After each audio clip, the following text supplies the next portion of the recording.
Welcome back. The FDA recently announced a ban on cartridge-based e-cigarettes containing certain flavors, and that's expected to go into effect next month. Dr. P.J. Miller, an assistant professor of critical care medicine at Wake Forest Baptist Health, is here to talk with us more about vaping. Good to see you. Thank you so much for joining us. We appreciate it. It's nice to be here. All right, so what exactly is vaping and who's largely using these devices?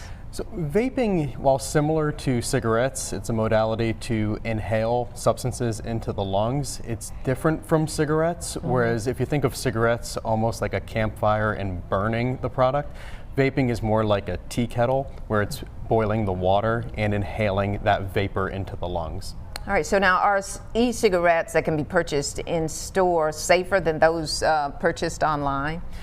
Certainly one would hope that a reputable company that has been around and producing these products would have improved quality controls, but some of these products can be purchased online.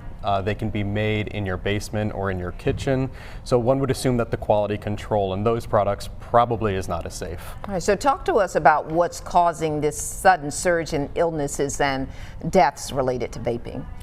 So right now the CDC has been able to identify vitamin E acetate as a likely component that's causing most of these lung issues, although the jury is still out whether that's the exact cause.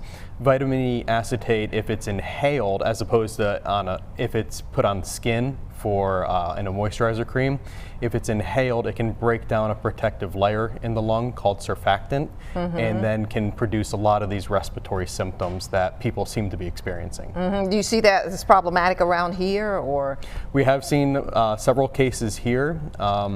And as soon as some of these products have been taken off the market, then we've seen a decrease as well. All right, so if someone does vape, what symptoms of the disease should they be aware of?